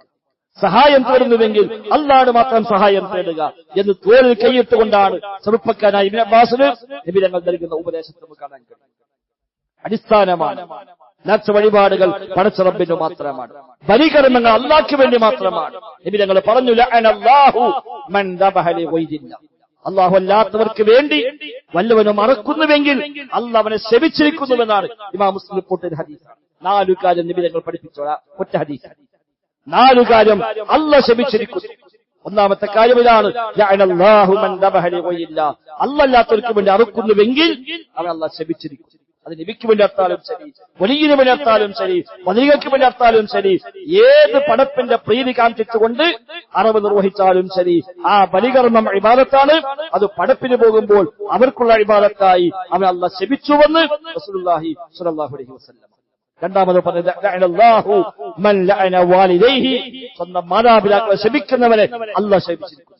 ഉമ്മാനെ ശപിക്കുക, വാപ്പാനെ ശപിക്കുക എങ്കിൽ അല്ലാഹുവിന്റെ ശാപം അവനുണ്ടാകും. മൂന്നാമതായി ലഅനല്ലാഹു മൻ ഗയ്യറ മനാറൽ അർളി. ഭൂമിയിലെ അതിർത്തികളെ മാറ്റിമറിക്കുന്നവനെ അല്ലാഹു ശപിച്ചിരിക്കുന്നു. അയൽവാസിന് അതിന് അങ്ങോട്ട് മാറ്റി, അതിങ്ങോട്ട് മാറ്റി, മറ്റവന്റെ ഭൂമി അന്യായമായി കൈയടക്കി അത് കൈവശം വെച്ചു പോകുന്ന അതിർ വരമ്പുകൾ അങ്ങോട്ടും ഇങ്ങോട്ടും മാറ്റിമറിക്കുന്നവൻ അവനെ പടച്ച റബ്ബ് ശപിച്ചിരിക്കുന്നു. നാലാമത് ലഅനല്ലാഹു മൻ ആവാ മുഹ്ദസൻ ഔ മുഹ്ദിസൻ. ഒരു പുത്തനാശയത്തിന്, ഒരു ബിദ്അത്തിന്, മതത്തിൽ കൂട്ടിച്ചേർക്കപ്പെടുന്ന പുത്തനാചാരങ്ങൾക്ക് അഭയം നൽകുന്നവനെ അല്ലാഹു തആല ശപിച്ചിരിക്കുന്നു. ഒറ്റ ഹദീസാണ് 4 കാര്യം ഒന്നിച്ചു പറഞ്ഞു. ഇമാം മുസ്ലിം സ്വഹീഹ് മുസ്ലിം റിപ്പോർട്ട് ചെയ്ത അലി ഇബ്നു അബീ ത്വാലിബ് നബിയിൽ നിന്ന് കേട്ടു നമുക്ക് പഠിപ്പിച്ചു തന്ന ഹദീസാണ്. അതുകൊണ്ട് അത് എല്ലാത്തിനെയും തകർക്കുന്നതാണ് എന്ന് നമ്മൾ തിരിച്ചറിയുക. നമ്മുടെ മുഴുവൻ ഇബാദത്തും റബ്ബിന് മാത്രം. നമ്മുടെ പ്രതീക്ഷകൾ, നമ്മുടെ ഭയം, നമ്മുടെ സ്നേഹം, ഇതൊക്കെ ബാത്തിനിയായ പരോക്ഷമായ ഇബാദത്തുകളാണ്. ഖൽബിന്റെ പ്രവർത്തനങ്ങൾ, അൽമാദിൽ ഖുലൂബ് റമദാനിൽ പഠിച്ചുള്ള ക്ലാസുകൾ, അതിന്റെ ഭാഗമാണ് റജാ പ്രതീക്ഷ, ഖൗഫ് ഭയം, മഹബത്ത് സ്നേഹം. ഇതൊക്കെ പടച്ച റബ്ബിലേക്ക് മാത്രം പോകേണ്ടത്. അത് റബ്ബിലേക്ക് പോകാം. അതിനപ്പുറത്തേക്ക് പോയി കഴിഞ്ഞാൽ അദൃശ്യമായ വഴിയിൽ, അഭൗതികമായ വഴിയിൽ, മറഞ്ഞ വഴിയിൽ ഒരു പടപ്പിനെയും ഭയപ്പെട്ടുകൂടാ, ഒരു സൃഷ്ടിയെയും പേടിച്ചുകൂടാ. നമ്മുടെ ഭയം റബ്ബിനോട് മാത്രമാണ്. വലം യഖ്ശ ഇല്ലല്ലാഹ്. പടച്ച റബ്ബിനല്ലാതെ പേടിക്കാത്തവരെന്നുള്ള പ്രത്യേകം എടുത്തു പറഞ്ഞു. الذين يخشون ربهم بالغيب لهم مغفرة وأجر كريم. പടച്ച റബ്ബിനെ അദൃശ്യമായ വഴിയിൽ, മറഞ്ഞ വഴിയിൽ ഭയപ്പെടുന്ന ആളുകൾ അവർക്കാണ് പാപമോചനമുള്ളത് എന്ന് അല്ലാഹ് പഠിപ്പിക്കുന്നു. റബ്ബിനെ പേടിക്കാൻ, റബ്ബിനെ പ്രതീക്ഷ വെക്കാൻ, റജാ, ഖൗഫ്, ഭയവും പ്രതീക്ഷയും, തവക്കുല്, എല്ലാം അർപ്പിക്കൽ പടച്ച റബ്ബിൽ മാത്രം. വതവക്കൽ അലൽ ഹയ്യിൽ ലദീ ലാ യമൂത്ത്. മരിക്കാത്ത എന്നെന്നും ജീവിച്ചിരിക്കുന്ന ആളുകളിൽ നീ തവക്കുലാക്കണമെന്നാണ്. മരിച്ചവരെ എല്ലാം തവക്കുലാക്കേണ്ടത്, മരിച്ചുപോയവരല്ല തവക്കുലാക്കേണ്ടത്. വതവക്കൽ അലൽ ഹയ്യി. ഹയ്യായവനെ, എന്നെന്നും ജീവിച്ചിരിപ്പുള്ളവനെ നീ തവക്കുലാക്കണം. അല്ലദീ ലാ യമൂത്ത്. മരണമില്ലാത്ത, മരിക്കാത്തവനായ ഹയ്യായിട്ടുള്ളവന്റെ പേരിൽ നീ തവക്കുലാക്കുക. ഈ അടിസ്ഥാനത്തിന് വഴിമാറിപ്പോകുമ്പോൾ സഹോദരങ്ങളെ അത് നിസ്സാരമല്ല. ഈ പാടുപെട്ട് നോക്കുന്ന നോമ്പെല്ലാം കാര്യമില്ലാതായി, നിസ്കാരം മുഴുവൻ കാര്യമില്ലാതായിപ്പോയി. ജീവിതത്തിൽ പാലിച്ചു പോന്ന എന്ത് ഇബാദത്തുകളുണ്ടോ ആ ഇബാദത്തുകൾ മുഴുവനും വൃഥാവിലായി പോകും. അതുകൊണ്ട് ഏറ്റവും അടിസ്ഥാനമായി നാം സ്വീകരിക്കേണ്ടത് തൗഹീദാണ്. തൗഹീദ് സ്വീകരിച്ചവരെ അല്ലാഹുവിനെ മാത്രം പേടിച്ചാൽ മതി, അവനെ മാത്രം ഭയപ്പെട്ടാൽ മതി, അവനെ മാത്രം പ്രതീക്ഷിച്ചാൽ മതി. ബാക്കി എല്ലാ പടപ്പുകളുടെയും അടിമത്തത്തിൽ നിന്ന് മോചിതനാവുകയും പടച്ച റബ്ബിനെ മാത്രം പേടിക്കുന്ന റബ്ബിന്റെ അടിമയായി മാറാൻ അവന് പറ്റുകയും ചെയ്യും. അല്ലെങ്കിലോ എല്ലാവരും പേടിച്ച്, എല്ലാവരുടെയും കുരുത്തക്കേട് ഭയന്ന്, എല്ലാ സ്ഥലത്തും പോയി പ്രീതിപ്പെടുത്തിയിട്ട് വേണം അവിടെ ജീവിക്കാൻ. അത് വലിയ പ്രയാസകരമായ സാഹചര്യം കൂടിയാണ്. അവിടെ സഹോദരങ്ങളെ, എല്ലാ അർത്ഥത്തിലുമുള്ള സുരക്ഷയാണ് തൗഹീദ്, സമാധാനമാണ് തൗഹീദ്, സംതൃപ്തിയാണ് തൗഹീദ്. മാനസികമായ വല്ലാത്തൊരു സമാധാനമാണ് തൗഹീദ് കൊണ്ട് ലഭിക്കുന്നത്. വല്ലാത്ത നിർഭയത്വമാണ് തൗഹീദ്. വല്ലദീന ആമനൂ വലം യൽബിസു ഈമാനഹും ബിദുൽമിൻ ഉലൈക ലഹുമുൽ അംനു വഹും മുഹ്തദൂൻ. ഈമാൻ ഉൾക്കൊള്ളുകയും ആ ഈമാനിൽ ശിർക്ക് കലർത്താതിരിക്കുകയും ചെയ്താൽ അവർക്കാണ് നിർഭയത്വം എന്ന് വിശുദ്ധ ഖുർആനിൽ അല്ലാഹു തആല പരിചയപ്പെടുത്തി. ഒന്നും പേടിക്കാനില്ല, യാതൊരു ഭയവുമില്ല, ഒരാളെയും പേടിക്കാനില്ല. പടച്ച റബ്ബിനെ മാത്രം പേടിച്ച് റബ്ബിന്റെ ഖലാ ഖദറിൽ ഉറപ്പിച്ചുകൊണ്ട് എന്ന് റബ്ബിന് തീരുമാനിച്ചുവോ അത് നടക്കും, എന്ന് റബ്ബിന് നൽകിയോ അതുണ്ടാകും, എന്ന് റബ്ബിന് തടഞ്ഞുവോ അത് ലഭിക്കുകയുമില്ല. അല്ലാഹുമ്മ ലാ മാനിഅ ലിമാ അൽഖൈത വലാ മുഅ്തി ലിമാ മനഅത. റബ്ബിനെ നൽകിയാൽ തടയാനാരുമില്ല, നീ തടഞ്ഞാൽ നൽകാനുമാണില്ല. ഇത് ബോധ്യമായി ഉള്ളിലേക്ക് ഇറങ്ങും തൗഹീദുള്ളവന്. അല്ലാത്തവന് ചൊല്ലിപ്പറഞ്ഞു പോകുക എന്നല്ലാതെ മറ്റൊന്നുണ്ടാവും. അതുകൊണ്ട് ആ നിർഭയത്വം അനുഭവിക്കണം. എല്ലാ അമ്നിന്റെയും എല്ലാ ഹിദായത്തിന്റെയും അടിസ്ഥാനം തൗഹീദാണ്. വിജയത്തിന്റെ അടിസ്ഥാനം തൗഹീദാണ്. നബി തങ്ങളുടെ ശഫാഅത്ത് കിട്ടാൻ പോലുമുള്ള അടിസ്ഥാനം തൗഹീദാണ്. തൗഹീദില്ലാത്തവന് ശഫാഅത്തില്ല, തൗഹീദില്ലാത്തവന് ശഫാഅത്തില്ല. അതുകൊണ്ട് ശഫാഅത്ത് ലഭിക്കണമെങ്കിൽ പോലും തൗഹീദ് അനിവാര്യമാണ്. അതുകൊണ്ട് ആ തൗഹീദിൽ ഒരു കളങ്കവുമില്ലാതെ പരിപൂർണമായ അടിയുറച്ച വിശ്വാസം റബ്ബിലുണ്ടായിക്കൊണ്ട് ശരിയായ മുസ്ലിമായി മുന്നോട്ട് പോവുക. ഇബാദാത്തുകളിൽ ഏറ്റവും വ്യത്യാസം ഉണ്ടാകും. എല്ലാവരും ഒരേപോലെ ഇബാദത്ത് ചെയ്യാൻ കഴിഞ്ഞോളമെന്നില്ല. അത് ആളുകളുടെ സന്ദർഭവും സാഹചര്യവും അനുസരിച്ച് മാറ്റം വരും. അത് സ്വാഭാവികമാണ്. പക്ഷെ വിശ്വാസം അങ്ങനെയല്ല. വിശ്വാസമാണ് അടിസ്ഥാനം. അതിലാണ് ബാക്കിയെല്ലാം നിലകൊള്ളുന്നത്. തൗഹീദ് തകർന്നാൽ വുളൂ ഇല്ലാത്തവനെ പോലെയാണ് നിസ്കാരത്തിന്റെ വിഷയത്തിൽ എന്ന ആ ഒരു ഉപമ മുൻഗാമികൾ പഠിപ്പിച്ച ഉപമയാണ്. അത് നാം തിരിച്ചറിയുക, ആ ബോധമുണ്ടാവുക. റബ്ബ് സുബ്ഹാനഹു വ തആല ശരിയായ മുവഹ്ഹിദുകളായി ജീവിച്ചു മരിക്കാൻ നമുക്കെല്ലാം തൗഫീഖ് പ്രദാനം ചെയ്യുമാറാകട്ടെ.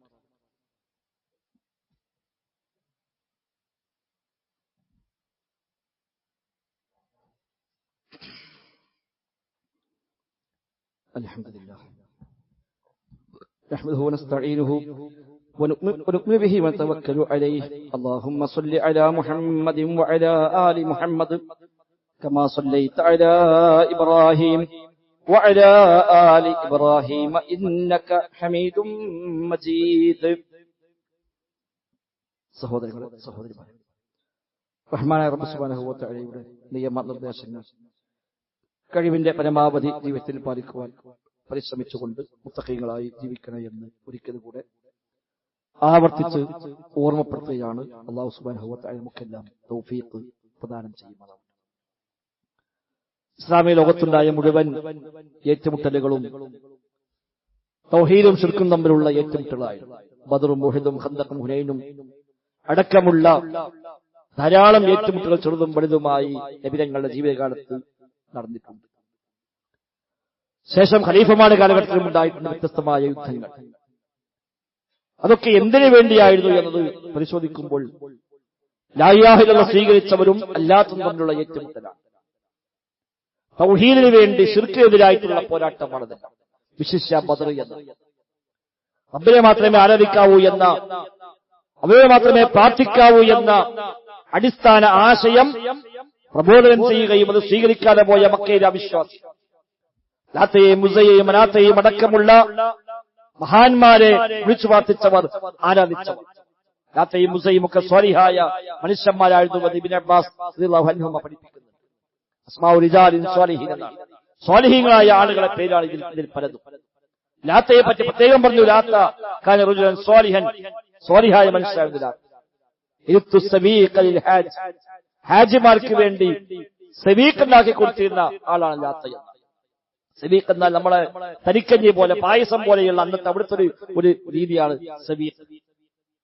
അതുണ്ടാക്കി ഹാജിമാർക്ക് സൗജന്യമായി വിതരണം ചെയ്തിരുന്ന ഒരു ധർമ്മിഷ്ഠനായ ഔദാര്യവാനായ ഒരു നല്ല മനുഷ്യനായിരുന്നു ലാത്ത എന്ന. ആ ലാത്ത മരിച്ചപ്പോൾ അയാളുടെ ഓർമ്മയുടെ പേരിലാണ് പിന്നീട് ലാത്തയെ ആരാധിക്കുന്ന സാഹചര്യം ഉണ്ടായി. ലാത്ത ഇരുന്ന കല്ലിന് പിന്നെ ലാത്ത പേര് വന്നു. ആ കല്ലിന് മഹത്വവൽക്കരിക്കപ്പെട്ടു. പിന്നീട് ലാത്തയുടെ രൂപങ്ങളുണ്ടായി.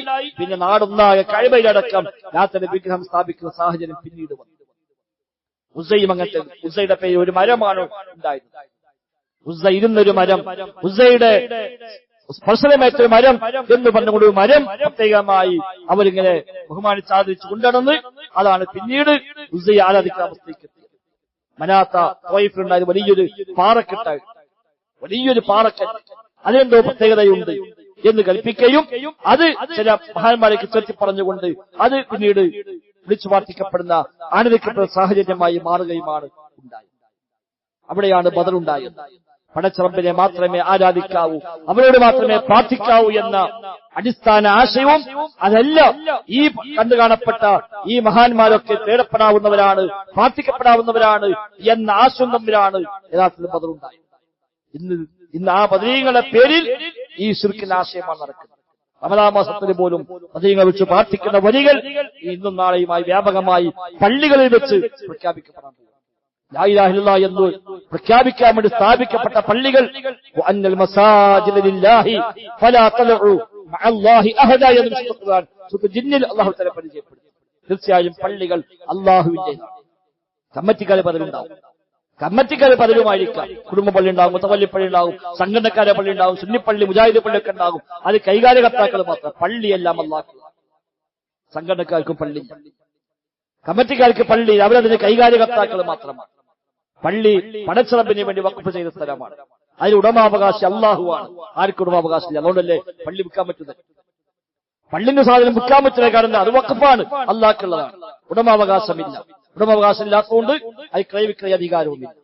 കൈകാര്യകർത്തൃത്വം മാത്രം. ഒരു സെക്യൂരിറ്റിക്കാരെ പോലെ അതിന്റെ കൈകാര്യം ഏൽപ്പിക്കപ്പെട്ട, അതിന് സംരക്ഷണം മേൽനോട്ടം ഏൽപ്പിക്കപ്പെട്ട ആളുകൾ മാത്രമാണ് പള്ളിയുടെ ഭാരവാഹി. ആ ഭാരവാഹികൾ തോന്നും പോലെ നടപ്പാക്കാനുള്ളതല്ല പള്ളിയിലെ ആചാരങ്ങളും. അത് അല്ലാഹു പഠിപ്പിച്ച പോലെ, റസൂൽ പഠിപ്പിച്ച പോലെ നടപ്പാക്കേണ്ടതാണ് എല്ലാ പള്ളികളും. എന്തിനാ പള്ളി? അന്നൽ മസാജിദ ലില്ലാഹ്, തീർച്ചയായും പള്ളികൾ അല്ലാഹുവിനുള്ളതാണ്. ഫലാ തദ്ഉ മഅല്ലാഹി അഹദ, അതിന് അല്ലാഹുവിന്റെ കൂടെ ഒരാളോടും നിങ്ങൾ ദുആ ചെയ്യരുത്. വ്യക്തമായ അധ്യാപനമാണ്. പള്ളികൾ അല്ലാഹുവിനുള്ളതാണ്, അതിനാൽ അല്ലാഹുവിന്റെ കൂടെ ഒരാളോടും നിങ്ങൾ ദുആ ചെയ്യരുത്, ഒരാളെയും നിങ്ങൾ വിളിച്ചു പ്രാർത്ഥിക്കരുത് എന്നുള്ള വ്യക്തമായി പഠിപ്പിക്കുന്നു. അതേ പള്ളികളിൽ വെച്ചാണ് ബദരീങ്ങളെ പേരും പറഞ്ഞ് മാലയായും മൗലിദായും റാത്തീബായും വ്യത്യസ്തമായ പേരുകളിൽ അവരെ വിളിച്ചു പ്രാർത്ഥിച്ചു കൊണ്ടിരിക്കുന്നത്. ജീവിതത്തെ ഏത് പ്രശ്നത്തിലും അവരെ വിളിച്ചാൽ മതി എന്നാണ് പഠിപ്പിക്കുന്നത്. ലോകം മാറാൻ, ഖുർആൻ ഹാസിലാവാൻ, സന്താനമുണ്ടാവാൻ, ജോലി ശരിയാവാൻ, വിപത്ത് തടുക്കാൻ, എല്ലാ ആവശ്യങ്ങൾക്കും അവരെ വിളിച്ചാൽ മതി എന്നാണ് പാട്ടുകളിലൂടെ നമ്മുടെ ഉമ്മത്തിൽ പഠിപ്പിക്കപ്പെട്ടത്. ബദരീങ്ങളാരും അങ്ങനെ സിദ്ധിയുണ്ടായിക്കൊണ്ട് ജീവിച്ചുപോയ മനുഷ്യന്മാരൊന്നുമല്ല. ബദരിൽ പങ്കെടുത്ത ആളുകളിൽ 17 പേർ ബദരിൽ വെച്ച് ഷഹീദായവരാണ്. ശത്രുക്കളെ വിട്ടുതെടുക്കാൻ കഴിയാതെ അതിൽ ജീവൻ നഷ്ടപ്പെട്ട ശുഹദാക്കളാണ് ബദരിൽ വന്ന 300 ആളുകളിൽ 17 പേർ. ബദരിൽ പങ്കെടുത്ത ബാക്കി ആളുകളിൽ 51 പേർ ഉഹദിൽ വെച്ച് ഷഹീദായവരാണ്. ബദരീങ്ങളാണ് അവർ. ബദറിൽ അവർ ഷഹീദായില്ല, അതിനുശേഷം ജീവിച്ചു. അടുത്ത കൊല്ലം ഉഹദുണ്ടായി. ആ ഉഹദിൽ വെച്ച് ഷഹീദായി 70-ൽ 51 പേര് ബദറിൽ പങ്കെടുത്ത ബദരീങ്ങളായി. അവര് പലരും പിന്നീട് പല രൂപത്തിലാണ് വഫാത്തായത്. ബദരീങ്ങളുടെ നേതാക്കന്മാരിൽ പ്രധാനികളൊക്കെ വഫാത്തായത് വ്യത്യസ്തമായ പരീക്ഷണങ്ങളാണ്. ബദരീങ്ങളെ മൂന്നാമത്തെ നേതാവ് ഉമർ ഖത്താബ് റളിയല്ലാഹു അൻഹു ആണ്. നിസ്കരിക്കാൻ ഇമാം നിൽക്കുമ്പോഴാണ് കയറി വന്ന് കൊലപ്പെടുത്തുന്നത്. ഇമാം നിൽക്കുമ്പോൾ നിസ്കാരം തുടങ്ങാൻ കാത്തിക്ക എതിരാളി അപ്പുറത്ത് ഖിബലയുടെ ഭാഗത്ത് ഒരു വലിയ പാറക്കല്ലുണ്ട്. ആ പാറയുടെ മറവിൽ അവന് മാറി നിൽക്കുക. എന്തേ മാറിക്കാൻ നിമിത്തമായത്? ഉമർ ഖത്താബ് ഇവിടെ അങ്ങോട്ട് കാണുന്ന വിശ്വാസം ഉണ്ടെങ്കിൽ അവിടെ മാറിക്കുതറി. കുപ്പിയകത്തുള്ള വസ്തുവിനെ പോലെ കാണാൻ ഞാൻ നിങ്ങളുടെ കൽഭാഗമെന്നോ അവിടെ വിശ്വാസം ഉമർ ഖത്താബിനെ പറ്റി അവർക്കുണ്ടായിരുന്നുവെങ്കിൽ അവിടെ പോയി മാറിക്കും. നിസ്കാരം ആരംഭിച്ചു. ഇമാമിൽ നിന്നു നിസ്കാരത്തിൽ ഖുർആൻ ഓതിക്കൊണ്ടിരിക്കുമ്പോൾ കയറി വന്നു കഠാര കൊണ്ട് കുത്തി. ഉമർ ഖത്താബിന്റെ ഇടനെഞ്ചിലാണ് കുത്തേറ്റത്. ഉമർ ഖത്താബ് വീണവിടെ. ആളുകൾ പരിചരിക്കാൻ ശ്രമിച്ചു, വെള്ളം കൊടുത്തു, ജ്യൂസ് കൊടുത്തു, മുന്തിരിയുടെ ചാറ് കൊടുത്തു. പക്ഷെ അതെല്ലാം ഈ മുറിയുടെ പുറത്തേക്ക് വന്നതാണ്. ആ കുത്തേറ്റ് ഉമർ ഖത്താബ് പിന്നീട് വഫാത്തായി, ഷഹീദായി. ബദരീകളിൽ മൂന്നാമത്തെ ആളാണ്. നാലാമത്തെ ആൾ ഉസ്മാൻ അഫ്ഫാൻ റളിയല്ലാഹു അൻഹു. ബദറിൽ പങ്കെടുത്തിട്ടില്ലെങ്കിലും ബദരീങ്ങളെ ഗണത്തിൽ എണ്ണപ്പെടുന്ന ബദറിൽ പങ്കെടുത്ത അതേ സ്ഥാനമുണ്ട് എന്ന് നബി ഞങ്ങൾ പഠിപ്പിച്ചു. നബി പ്രത്യേകമായി ദൗത്യമേൽപ്പിച്ച് അദ്ദേഹത്തെ മാറ്റി നിർത്തിയത് കൊണ്ടാണ് ബദറിൽ പങ്കെടുക്കാൻ പറ്റാതെ പോയത്. അദ്ദേഹത്തെ വീട്ടു തടങ്കലിയാക്കി, വീട് വളഞ്ഞ് വാതിൽ ചവിട്ടി തകർത്ത് അകത്തു കയറി അദ്ദേഹത്തിന്റെ തലക്ക് ഈത്തപ്പന മട്ടൽ കൊണ്ട് അടിച്ചിട്ട് തല പൊട്ടി തന്റെ മുസ്തഫിലേക്ക് തലയും വെച്ചുകൊണ്ടാണ് ഉസ്മാൻ അഫ്ഫാൻ റളിയല്ലാഹു അൻഹു വഫാത്താകുന്നത്. ഖുർആൻ ഓതിക്കൊണ്ടിരിക്കും. ഫസയക്ഫീകഹുമുല്ലാഹു വഹുവ സമീഉൽ അലീം എന്ന സൂറത്ത് ബഖറയിലെ വചനം ഓതിക്കൊണ്ടിരിക്കുമ്പോഴാണ് ഉസ്മാൻ അഫ്ഫാൻ റളിയല്ലാഹു അൻഹു അടിയേൽക്കുന്നത്. ഈത്തപ്പന മട്ടൽ കൊണ്ട് തലക്കടിച്ചു, തല പൊട്ടിപ്പിളർന്നു. ആ മുസ്തഫിലേക്ക് തലയും വെച്ച് മുസ്തഫ് ഒന്നാകെ രക്തത്തിൽ കുളിച്ചുകൊണ്ട് ഉസ്മാൻ അഫ്ഫാൻ വീണു. അദ്ദേഹത്തിന്റെ വയറ്റത്ത് വാള് കുത്തിയിറക്കി. ആ വാളിൽ ചാടി നിന്നുകൊണ്ട് എതിരാളി പ്രഖ്യാപിച്ച വാക്കുണ്ട്, മാ റഅയ്തു അഹ്സന മൽജഇൻ ലിൽ കാഫിർ. ഒരു കാഫിറായ മനുഷ്യൻ ഇത്രയും നല്ല സ്ഥലത്ത് മരിച്ചു കിടക്കുന്നത് ഇതിനു മുമ്പ് ഞാൻ കണ്ടിട്ടില്ല എന്ന് പ്രഖ്യാപിച്ച അന്നത്തെ ഷിയ നേതാക്കന്മാർ. അതാണ് ആ കൊലപാതകത്തിൽ പിന്നിലുണ്ടായത്. ബദരീങ്ങളുടെ നാലാമത്തെ നേതാവാണ് ഉസ്മാൻ അഫ്ഫാൻ. അലി ഇബ്നു അബീ ത്വാലിബ് അഞ്ചാമത്തെ നേതാവാണ്. സുബഹിക്ക് പള്ളിക്ക് പോകുമ്പോഴാണ് വഴിയിൽ മാറി നിന്നിട്ടുകൊണ്ട് കടാര കൊണ്ട് കുത്തിയത്. അലി ഇബ്നു അബീ ത്വാലിബ് പള്ളിയെ കുറിച്ച് നേരത്തെ ഇറങ്ങും. പോകുന്ന വഴിയിൽ എല്ലാ വീട്ടുകാരെയും വിളിച്ചുകൊണ്ടാണ് അദ്ദേഹം പള്ളിക്ക് പോകാൻ സുബഹിക്ക്. ആ പോകുന്ന വഴിയിൽ മാറി നിന്ന എതിരാളി കടാര കൊണ്ട് കുത്തുകയും ആ കുത്തിൽ മുറിവേറ്റ് വീഴുകയും അതിനെ തുടർന്ന് 17 ദിവസം രോഗിയായി കിടക്കുകയും അവസാനം ഷഹീദാവുകയും ചെയ്തു അലി ഇബ്നു അബീ ത്വാലിബ്.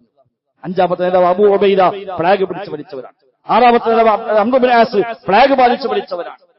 ബദരും അങ്ങനെ മിഖ്ദാദ് ബിൻ ഔസ് എന്ന് പറയുന്ന ബദറിൽ പങ്കെടുത്ത ഒരു മഹാൻ ബദരീകളിൽപ്പെട്ട ആൾ. വലിയ വയറുള്ള കുടവയറുള്ള ആളായിരുന്നു. വലിയ പ്രയാസമായിരുന്നു വയറുകൊണ്ട്. എന്നിട്ടൊരു അടിമ പറഞ്ഞു, എനിക്ക് നിങ്ങളെ വയറ്റിൽ കൊഴുപ്പാണ്, അത് ഒഴിവാക്കാൻ ഒരു ചികിത്സ എനിക്കറിയാം, അതുകൊണ്ട് ഞങ്ങളെ വയറ് കീറി ആ കൊഴുപ്പ് ഞാൻ ഒഴിവാക്കി തരാമെന്ന് പറയുമ്പോൾ അദ്ദേഹം അത് വിധേയമായി കടന്നുകൊടുത്തു. വയറ് കീറി. അതേ തുടർന്ന് അദ്ദേഹം മരണപ്പെട്ടു.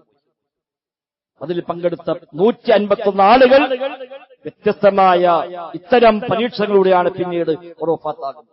എന്നിട്ടാണ് ഇവിടെ എന്തിനും ഏതിനും അവരെ വിളിച്ചാൽ മതി, അവരെ ഓടിയെത്തും സഹായിക്കുമെന്ന ഷിയ ആശയം ഇവിടെ പ്രചരിപ്പിക്കപ്പെട്ടത്. ഇസ്ലാമിക ആശയമല്ല. അതുകൊണ്ട് ആ പേരും പറഞ്ഞ് ബദരീങ്ങളുടെ സ്നേഹം, ബദരീങ്ങളുടെ മഹത്വം എന്ന് പറഞ്ഞ് അവരെ പേരും പറഞ്ഞ് ഇവിടെ പല കച്ചവടങ്ങളും മതത്തിന് പിന്നിൽ നടക്കുന്നുണ്ട്. സാമ്പത്തിക ചൂഷണങ്ങൾ നടക്കുന്നുണ്ട്, ആത്മീയ ചൂഷണം നടക്കുന്നുണ്ട്, വിശ്വാസം തകർക്കുന്ന ഷിയ സ്വാധീനം ഉണ്ടായിട്ടുണ്ട്, തസവ്വുഫിന്റെ സ്വാധീനം ഉണ്ടായിട്ടുണ്ട്. അതൊക്കെ തിരിച്ചറിഞ്ഞ് ഇതിന്റെ ശരിയായ കാതൽ മനസ്സിലാക്കി അത് ഉൾക്കൊള്ളാനാണ് നമ്മൾ പരിശ്രമിക്കേണ്ടത്. ബദറും ഉഹുദും ഖന്തഖും ഹുനൈനും എല്ലാം ഉണ്ടായത് ലാ ഇലാഹ ഇല്ലല്ലാഹ്ക്ക് വേണ്ടിയാണ്. റബ്ബിനെ മാത്രമേ ആരാധിക്കാവൂ, അവരോട് മാത്രമേ പ്രാർത്ഥിക്കാവൂ, അവന്റെ പേര് മാത്രമേ നേർച്ച നേരാവൂ എന്ന് പഠിപ്പിക്കാനാണ് ഇതെല്ലാം ഉണ്ടായതെങ്കിൽ ആ ബദരീങ്ങളെ പേരിലും അത്തരം ശുഹദാക്കളുടെ പേരിലും നേർച്ച നേരുന്ന വൈരുദ്ധ്യമാണ് ഇന്ന് സമൂഹത്തിൽ നടക്കുന്നത്. അത് ശരിയല്ല സഹോദരങ്ങളെ. നമ്മുടെ എല്ലാ അമലും ബാത്തിലാകാൻ ഇത് മാത്രം മതിയാവും. അതെല്ലാം തിരിച്ചറിഞ്ഞ് തൗഹീദ് ഉൾക്കൊണ്ട് നമ്മൾ പഠിക്കാൻ ശ്രമിക്കുക. പക്ഷപാതിത്വം ആവശ്യമില്ല. നിഷ്പക്ഷമായി വിശുദ്ധ ഖുർആനും പ്രവാചക വചനങ്ങളും പഠിപ്പിക്കുന്ന വിശ്വാസം എന്താണ്, അഖീദ എന്താണ്, തൗഹീദ് എന്താണ് എന്ന് പഠിക്കാൻ തയ്യാറായി അത് പ്രകാരം ജീവിതം ക്രമീകരിക്കാൻ നാം പരിശ്രമിക്കാം. റബ്ബ് സുബ്ഹാനഹു വ തആല തൗഫീഖ് പ്രദാനം ചെയ്യുമാറാവട്ടെ. اللهم ربنا آتنا في الدنيا حسنة وفي الآخرة حسنة وقنا عذاب النار. اللهم اغفر للمؤمنين والمؤمنات والمسلمين والمسلمات الأحياء منهم والأموات إنك مجيب الدعوات وقاضي الحاجات. ربنا اصرف عنا عذاب جهنم إن عذابها كان غراما إنها ساءت مستقرا ومقاما. اللهم ربنا تقبل منا، ربنا تقبل منا، ربنا تقبل منا إنك أنت السميع العليم وتب علينا إنك أنت التواب الرحيم. صلى الله وسلم على محمد وآله وصحبه أجمعين والحمد لله.